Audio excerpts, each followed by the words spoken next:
Oh, hello there. Yes, well, it's summertime and the cotton is high. Yeah, I'm not really knowledgeable enough about cotton to know whether or not it would be high, but it's likely to be taller than I am. Most things in the world are. A lot of 11 and 12-year-olds, in fact, which is something that's always intrigued people that I've been teaching. But anyway, leaving that aside, we have details emerged yesterday of the process for the next leader of the Conservative Party, because now that the Backbench 1922 committee, so called because there's 1,922 of them, I think, or something, anyway, have organised themselves and they've decided the way forward. So let's have a look at this from The Guardian.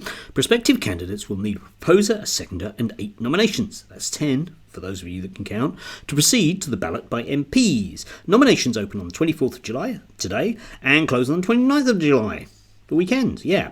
The Parliamentary Party will shortlist 4 candidates in September who will make their case to grassroots members at Tory conference in early October. Now, you may notice that even with a summer recess, that actually gives people quite a lot of manoeuvring time. So it does actually mean it'll be quite intriguing to see who the actual 4 names are that go forwards one way or another. So moving on, Conservative MPs will then whittle down a list to the final 2 candidates, and Tory members will elect the winner. Yes, which is perhaps the final hurdle. We'll come back to that. The members' ballot will close on the 31st of October and the results will be announced on the 2nd of November. Only those who have been party members for at least 90 days before voting concludes will be eligible to vote. So I imagine there'll be a scramble now amongst concerned citizens to actually join the Conservative Party to have a vote. Yes.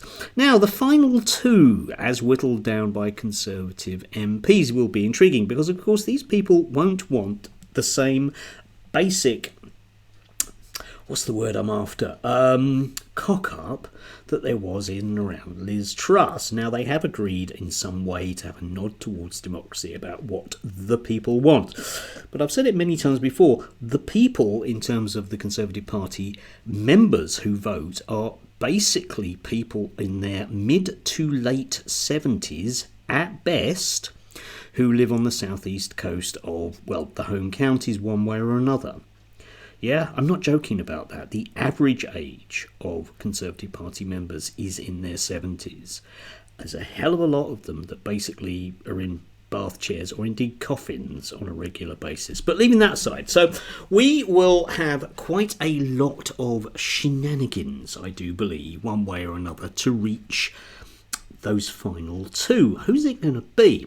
Well, I've been saying for a while now that my money is on Robert Jenrick, and oddly enough, yesterday in the Telegraph there was this: Robert Jenrick emerges as Tory leadership frontrunner in new poll. Ballot finds 55% of Conservative members list the former immigration minister as one of their top choices, the next leader. Yeah, he actually comes out above the others. Now, the newspapers and the GB Newsers and the rest of thems will be pushing their own particular brand of forceful candidate, like Suella Braverman and Kemi Badenoch, obviously. But don't forget, we don't want a nutter. Now, we can't get, whoever they vote for will be a nutter, obviously, but they don't want a nutter. That's the key thing. An old boss of mine once used to swear about children. He said, I don't mind having the ones that are nuts, I just don't want the ones that are effing nuts. Yes, that's what it's going to be. So they will need to choose somebody who's an acceptable face, but it has to also be a person who beneath their face is very, very, very, very, very keen on tax cuts. And Robert Jenrick does meet that neatly.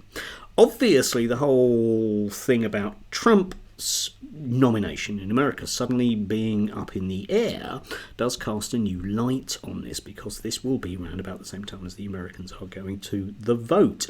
So that will be another thing that they will need to factor in. Don't forget that when we had Boris Johnson coming in with that glorious getting Brexit done, a lot of that was based on the idea that Trump would be president again and we'd get a nice trade deal, which would kind of set off the "isn't Brexit wonderful" brigade, absolutely, and it didn't transfer. It didn't happen because we didn't get Trump, and lots of people were a bit hacked off about that, lots of them.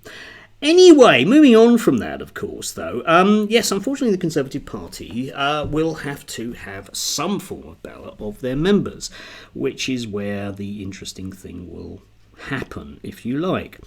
But the problem I have with all of this stuff, and, as you know, I've been sort of reading back about English rebellions, just getting up to Henry VIII at the moment in one book. Anyway, is that so much of what we're taught about history always rests on this idea of the important individual.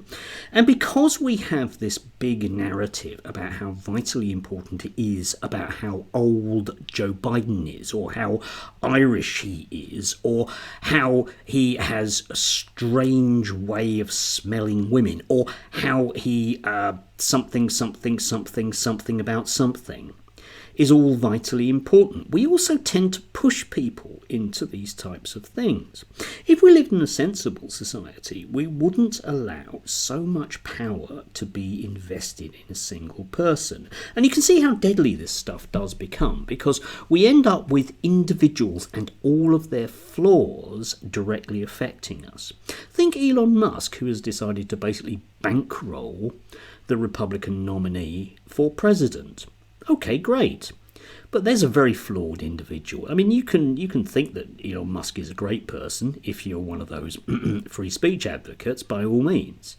But he's an extremely flawed human being in multitudinous ways.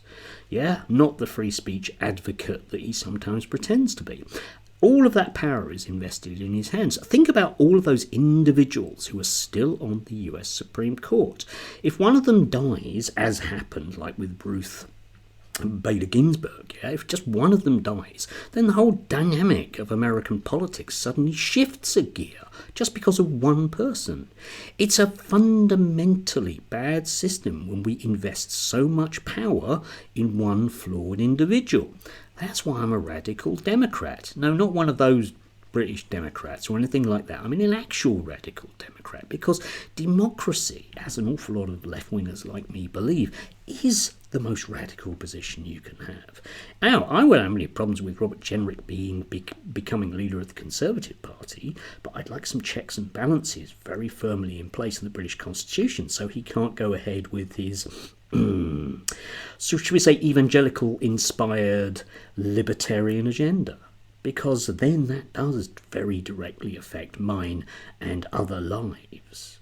Too much power in the hands of one person. Too much. It's not good.